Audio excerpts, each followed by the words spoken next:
Hello all viewers. आज के इस लेक्चर में हम सॉल्युबिलिटी एनालिसिस के बारे में पढ़ेंगे। एज़ यू नो कि हम प्री फॉर्मुलेशन स्टडी ऑलरेडी पढ़ चुके हैं और ये आपका यूनिट 1 है। आज हम इस यूनिट के सॉल्युबिलिटी एनालिसिस पार्ट 4 को स्टडी करेंगे। तो let us discuss about each parameters related to it. So firstly you have to see कि यहाँ पे आपको सॉल्युबिलिटी एनालिसिस में कौन कौन से पैरामीटर्स पढ़ने हैं। तो इसमें आपका फर्स्ट है ionization constant, also known as pK, pH solubility profile, common ion effect, thermal effect, partition coefficient, solubilization and the dissolution. So let us understand first why solubility analysis is a very important parameter in pre-formulation study. तो सबसे पहले इसका क्या role है ये हम जान लें। तो किसी भी ड्रग की सॉल्युबिलिटी बहुत ही इम्पॉर्टेंट है फिजियोकेमिकल प्रॉपर्टी, बिकॉज इसको वन बाय वन देख लेते हैं। It affect the बायोबिलिटी of the drug, the rate of drug release into dissolution medium, next is therapeutic efficacy of the pharmaceutical product. तो इस तरीके से फिजियोकेमिकल प्रॉपर्टी, इस तरीके से आप देख सकते हैं किसी भी ड्रग की सॉल्युबिलिटी क्यों ज़रूरी है। नेक्स्ट हम देख लेते हैं द सॉल्युबिलिटी और the of the molecule in various solvent is determined as first step. किसी भी ड्रग मॉलिक्यूल की जो सॉल्युबिलिटी होती है उसको पहले ही डिटरमाइन कर लिया जाता है। नेक्स्ट है this information is valuable in developing a formulation. बहुत ही इम्पॉर्टेंट है ताकि हम फॉर्मुलेशन करने से पहले उसको जान लें कि कौन सा ड्रग किस में सॉल्युबल है। इसको जानना बहुत ही मैंडेटरी स्टेप है before the formulation of any dosage form. Next हम देख सकते हैं knowledge of solubility of drug is also very important. Why important, here we can see during manufacturing में भी, अगर हम किसी भी इंजेक्टेबल प्रिपरेशन को बना रहे हैं तब भी इसके लिए बहुत ही मैंडेटरी है ताकि सॉल्युबिलिटी एनालिसिस करना, सॉल्युबिलिटी स्टडी करना। नेक्स्ट कोई भी ड्रग जो हम ओरली इंटेक कर रहे हैं, डायरेक्ट एडमिनिस्ट्रेशन है ब्लड में, तो उसके लिए भी solubility analysis of any drug is very important. So this is about the information why we do solubility study in pre-formulation study. तो एक स्मॉल सा या सिंपल सा हम लोग डिटर्मिनेशन देख सकते हैं किसी भी सॉल्युबिलिटी को, किसी भी ड्रग की सॉल्युबिलिटी को ऐसे भी देख सकते हैं। तो इस फ्लो चार्ट को स्टार्टिंग से समझते हैं कैसे। हम कोई फिक्स वॉल्यूम का सॉल्वेंट लेते हैं और उसमें जो भी आपकी ड्रग है उसके साथ विग्रस सेकिंग करते हैं, ठीक है, और उसको विजुअली एग्जामिन करते हैं। क्या ये देखते हैं कि सॉल्यूट जो था उस सॉल्वेंट में डिसॉल्व हुआ है कि नहीं, नो और यस, ठीक है। तो अगर डिसॉल्व हो गया है तो हम देखते हैं कितना टोटल अमाउंट यूज हुआ है, फिर उसके बाद उसकी सॉल्युबिलिटी एस्टिमेट करते हैं। और अगर नहीं हुआ है उस कंडीशन में ऐड ऐड करते solute in small incremental amount और उसके बाद आगे फिर से प्रोसेस ये सेम वाला कंटिन्यू करते हैं। तो ये एक स्टार्टिंग स्टेज है फॉर सॉल्युबिलिटी चेकिंग या डिटर्मिनेशन ऑफ एनी सॉल्यूट और सॉल्वेंट सॉल्युबिलिटी।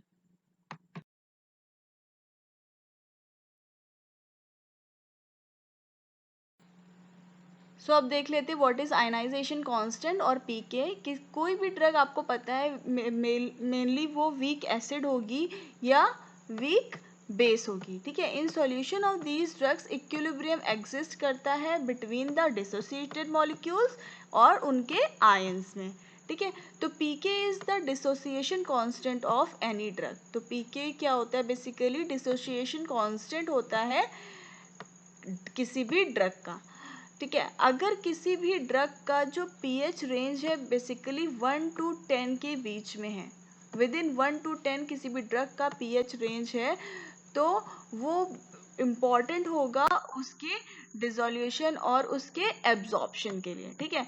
तो when weakly acidic and weakly based drugs are ionized in the GI fluids, ठीक है, जनरली द आयनाइज्ड जो मॉलिक्यूल्स होते हैं एब्जॉर्ब्ड हो जाते हैं।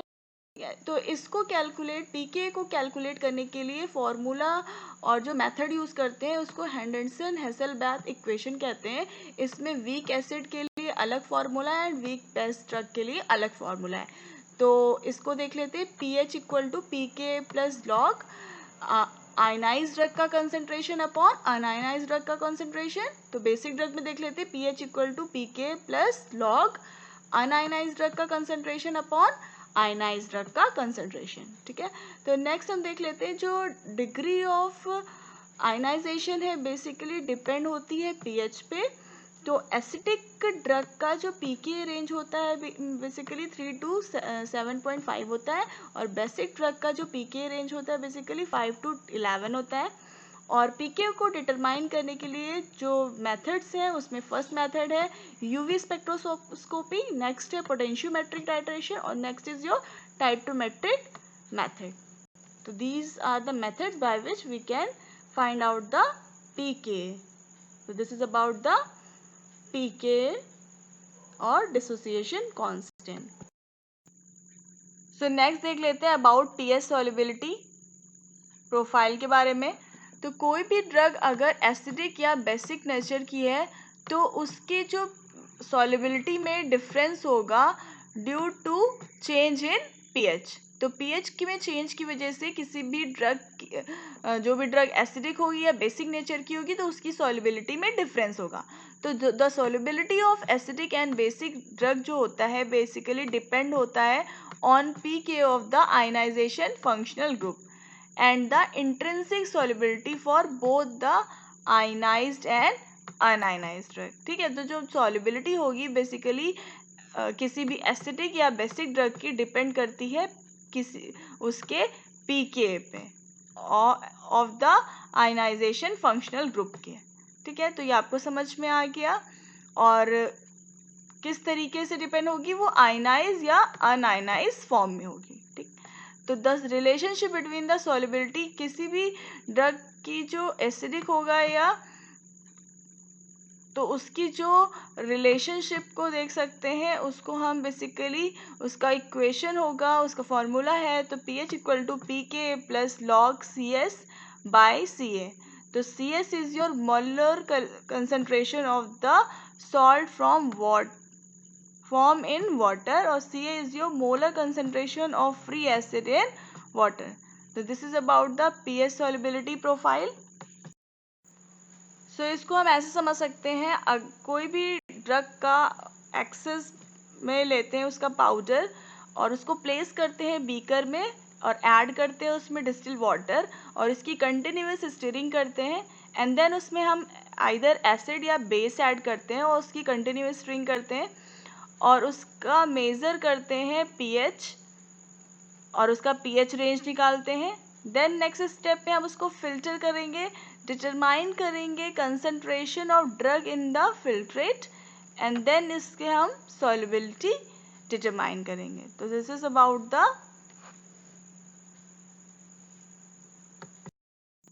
सो नेक्स्ट समझ लेते हैं what is common ion effect. तो कॉमन आयन इफेक्ट का मतलब समझना बहुत ज़रूरी है। तो इसमें क्या होता है कि अगर किसी सॉल्यूशन में सेम आयन पहले से ही प्रेजेंट है तो वो सॉल्यूशन की सॉल्युबिलिटी, उसके डिसोसिएशन, उसके डिसोल्यूशन, ऑल दिस पैरामीटर को क्या करेगा, इम्पैक्ट करेगा, ठीक है। तो क्या है, if salt of weak acid और weak bases is added to the solution of acid और the base, dissociation of acid और बेस इज डिमिनिश्ड फर्दर। तो इसको कहने का यही मतलब है कि अगर किसी भी सॉल्यूशन में सेम आयन पहले से ही प्रेजेंट है तो वो उस प्रोसेस में फिर से किसी अनदर चीज़ को ऐड करने से या सेम आयन को ऐड करने से उसके अनदर प्रोसेस में इम्पैक्ट होगा, सॉल्युबिलिटी, उसके डिसोल्यूशन, उसके डिसोसिएशन कांस्टेंट में इम्पैक्ट ज़रूर होगा। तो this is about the common ion effect. Example हम देख सकते हैं, the addition of sodium acetate to the solution of acetic acid suppress the dissociation of acetic acid. तो हेयर यू कैन सी कि अगर हमने सोडियम एसिटेट को add किया है एसिटिक एसिड के सॉल्यूशन में, तो वो सप्रेस करेगा dissociation of acetic acid. This is about the common ion effect. So now next समझ लेते हैं about the thermal effect. तो thermal effect समझने के लिए बहुत important concept है इसको समझना, कि सबसे पहले क्या होता है, आपको पता है कि जब हम solute को solvent में dissolve करते हैं तो हमें क्या बनता है, आपका solution बनता है। ठीक है, तो ये आपको पता ही है।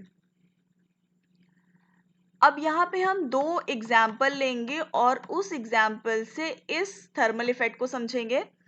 तो ये फर्स्ट कंडीशन का एग्जाम्पल है कि अगर हम सॉल्यूट की जगह पे हम शुगर ले लेते हैं एंड सॉल्वेंट की जगह पे हम वाटर ले लेते हैं। ठीक है, तो क्या होता है, और इस कंडीशन में अगर हम हीट को इंट्रोड्यूस करते हैं तो क्या होगा, आपका प्रोसेस में सॉल्युबिलिटी इन्हेंस हो जाएगी, मतलब सॉल्युबिलिटी बढ़ जाएगी। तब इस प्रोसेस को हम कहेंगे जिसमें, और हीट जो सॉल्युबिलिटी आपकी बढ़ जाएगी, उस कंडीशन में क्या होता है कि हीट एब्जॉर्ब होती है और उसको हम कहेंगे हीट ऑफ सॉल्यूशन। ठीक है, और इस प्रोसेस को हम कहेंगे एंडोथर्मिक प्रोसेस, जिसमें हीट एब्जॉर्ब होती है और यहाँ पे सॉल्युबिलिटी बढ़ती है।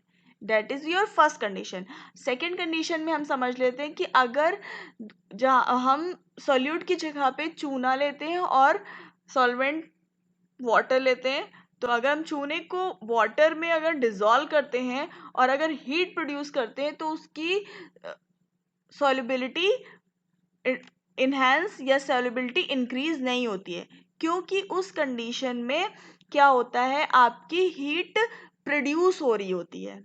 ठीक है, और उस प्रोसेस को हम कहेंगे exothermic process.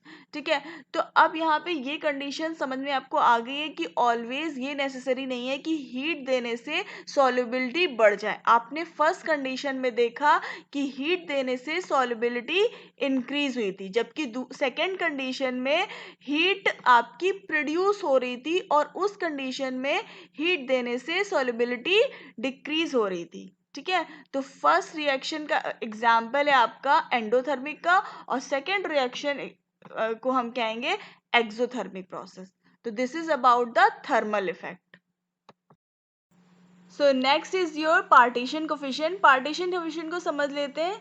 Basically partition coefficient से हम ये पता करते हैं कि जो हमारा ड्रग है वो किस नेचर का है, आइदर वो लाइपोफिलिक या हाइड्रोफिलिक नेचर का है। तो इसको पता करने के लिए हम पार्टीशन कोफिशिएंट मेथड का यूज़ करते हैं। तो इसका फॉर्मूला है कि drug in oil bye drug in water. अगर ड्रग ज़्यादा डिजॉल्व है ऑयल में तो वो लाइपोफिलिक इन नेचर है, और अगर ड्रग वाटर में डिजॉल्व है तो उसको हम क्या कहेंगे, हाइड्रोफिलिक। ठीक है, तो इसको हम बेसिकली इसलिए पढ़ते हैं ताकि हम ड्रग के नेचर को पता कर सकें। ठीक है, तो इससे हमें ड्रग की लाइपोफिलिसिटी का आइडिया लग जाता है। ठीक है, तो इसके लिए बेसिकली पार्टीशन कोफिशिएंट का यूज़ होता है मेनली एडीएमई में। ठीक है, तो एडीएमई की स्टडी करने के लिए हम पार्टीशन कोफिशिएंट बहुत ही यूज़फुल है। ठीक है, तो this is about the partition coefficient. So next समझ लेते हैं व्हाट इज सॉल्युबलाइजेशन। तो सॉल्युबलाइजेशन को समझने के लिए आपको पता है कि हमें ऐसे समझना है, हम क्या लेते हैं, सोल्यूट लेते हैं। ठीक है, कोई भी सोल्यूट ले लिया और सपोज ये आपका सोल्यूट है। ठीक है, ये आपका सोल्यूट है, इसको हमने डिज़ोल्व किया, किस में डिज़ोल्व कर रहे हैं इसको, सॉल्वेंट में। सोल्यूट को सॉल्वेंट में डिज़ोल्व करने पे आपको पता है क्या बनता है सॉल्यूशन बनता है। ठीक है, अब आपको पता होना चाहिए कि सॉल्यूशन बनता कैसे, इसके बिहाइंड में वर्क क्या होता है, ठीक है। तो इसको ऐसे समझ सकते हैं कि बेसिकली होता है क्या है, आपका जो सोल्यूट मॉलिक्यूल होता है वो इंट्रैप हो जाता है सॉल्वेंट में, तो अब क्या बनता है, आपका सॉल्यूशन बनता है। और इस प्रोसेस को एंड इस फिनोमिना को हम क्या कहते हैं, सॉल्युबलाइजेशन, ठीक है। तो ये बात आपको समझ में आ गई कि इस फिनोमिना को हम क्या कहते हैं, सॉल्युबलाइजेशन, जब सॉल्यूशन बनता है, ठीक है। अब इसको और हम ऐसे समझ सकते हैं, सॉल्युबिलिटी क्या होती है। अब हमको ये भी पता होना चाहिए कि सॉल्युबिलिटी क्या होती है, ठीक है। तो सॉल्युबिलिटी को ऐसे समझ सकते हैं कि the maximum amount of solute that can be dissolve in the solvent at room temperature is known as the solubility of that substance or the solubility of that solute, ठीक है। तो उसको हम क्या कहेंगे, सॉल्युबिलिटी कहेंगे, ठीक है, उस प्रोसेस को। तो सॉल्युबिलिटी को हम ऐसे समझ सकते हैं कि अगर हमने कोई सॉल्वेंट लिया है, ठीक है, और उस सॉल्वेंट में हम कितना अमाउंट ऑफ सोल्यूट ऐड कर सकते हैं। बस सपोज ये आपका सॉल्वेंट है, ठीक है, ये आपका सॉल्वेंट, ठीक। तो अब इस सॉल्वेंट में हम 1 ग्राम डालते हैं सोल्यूट तो घुल जाता है, 2 ग्राम डालते हैं घुल जाता है, 3 ग्राम डालते हैं, 4 ग्राम, 5 ग्राम, इनफैक्ट 10 ग्राम तक सपोज घुल जाता है, या 10, 11, 12 ग्राम तक ये सोल्यूट सॉल्वेंट में डिसॉल्व हो जाता है, ठीक है। तो वो उस सब्सटेंस की सॉल्युबिलिटी कहलाएगी। और यहाँ पे अगर 12 ग्राम किसी भी सॉल्यूट का किसी सॉल्वेंट में डिसॉल्व हो जाता है या सॉल्युबलाइज हो जाता है, तो वो उस सब्सटेंस का क्या होगा, सॉल्युबिलिटी होगी। तो 12 ग्राम उस सब्सटेंस की सॉल्युबिलिटी होगी। और एक मैक्सिमम टाइम के बाद और रूम टेम्परेचर पे एक मैक्सिमम टाइम के बाद सपोज 12 ग्राम से ज़्यादा, उससे ज़्यादा डिसॉल्व या सॉल्युबलाइज नहीं हो सकता है किसी सॉल्वेंट में, तो वो उसका सैचुरेटेड पॉइंट होगा, ठीक है। तो वो इस तरीके से हम सॉल्युबिलिटी को समझ सकते हैं। अब सॉल्युबिलिटी बहुत ही इम्पॉर्टेंट पैरामीटर है फॉर एसोसिएशन कोलॉइड। आपको पता था जब आपका मिसल्स फॉर्म होता था, और एक टाइम होता है कि मिसल्स पहले आपका मिसल्स रूम एक टेम्परेचर एक मैक्सिमम पॉइंट पे आके मिसल्स का फॉर्मेशन होता है, ठीक है। तो वो आपका, वो भी आपकी एक एबिलिटी है सोल्युबलाइजेशन की, ठीक है। तो वो तब आपका मिसल्स फॉर्म होता है, ठीक। तो ये इस तरीके से आपका ये प्रोसेस बन होता है सोल्युबलाइजेशन का, ठीक है। तो अब सोल्युबलाइजेशन की कुछ टेक्निक्स हैं, सोल्युबलाइजेशन बाय सरफेक्टेंट और सोल्युबलाइजेशन बाय, नेक्स्ट समझ लेते हैं कि डिस्क्रिप्टिव सॉल्युबिलिटी को कैसे समझ सकते हैं। यहाँ पे हमने देखा है कि हम कैसे समझ सकते हैं, 1 पार्ट ऑफ सॉल्यूट, किसी भी सॉल्यूट का अगर हम 1 पार्ट लेते हैं तो उसके लिए कितना रिक्वायर है सॉल्वेंट, इसको हम देख लेते हैं, ठीक है। तो वेरी सॉल्युबल कब होगा, जब आपका 1 या 1 से लेस होगा, तो होगा वो उसका वेरी सॉल्युबल किसी भी सॉल्वेंट का डिस्क्रिप्शन, ठीक है। अगर 1 to 10 है तो उसको हम कहेंगे फ्रीली सॉल्युबल। सॉल्युबल की कंडीशन है 10 to 30, ठीक है।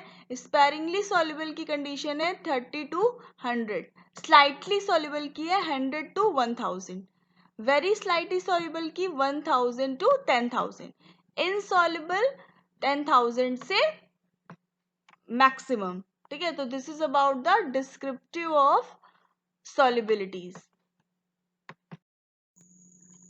Next is your dissolution. तो डिसोल्यूशन को देख लेते हैं बेसिकली क्या होता है। तो डिसोल्यूशन बेसिकली कंट्रोल होता है बाय सेवरल फिजियोकेमिकल प्रॉपर्टीज से, like your chemical form, crystal habits, particle size, solubility, surface area and the wetting properties। तो अगर हम एब्जॉर्प्शन देखते हैं किसी भी सॉलिड ड्रग का को अगर हम एडमिनिस्टर करते हैं ओरली, तो उसको इस तरीके से समझ सकते हैं, सॉलिड ड्रग को इनटेक किया और solid drug in GI fluid and उसका डिसोल्यूशन हुआ, और उसका कैसे डिसोल्यूशन होगा, सॉल्यूशन और drug in GI fluid. Then उसके बाद उसका एब्जॉर्प्शन कैसे होगा, ड्रग इन सिस्टमिक सर्कुलेशन। तो ये उस absorption is dissolution rate limit है। अगर KD आपका जो होगा is more than K, तो that will be the absorption is dissolution rate limited. Now here we can see how your dissolution rate can be affected. तो various factors हैं by which dissolution can be affected. Is first is your onset of action, next is your intensity of action, next is your duration of response, and next one is your control the overall viability of drug. और इसको calculate करने के लिए Noyes Whitney equation का use करते हैं, which is your dC/dt equal to AD in bracket CS minus C upon HV।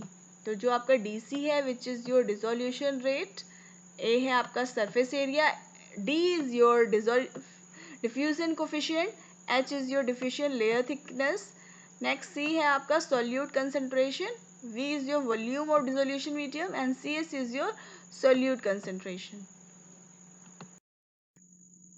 So here I am ending my today's lecture. Thank you so much all.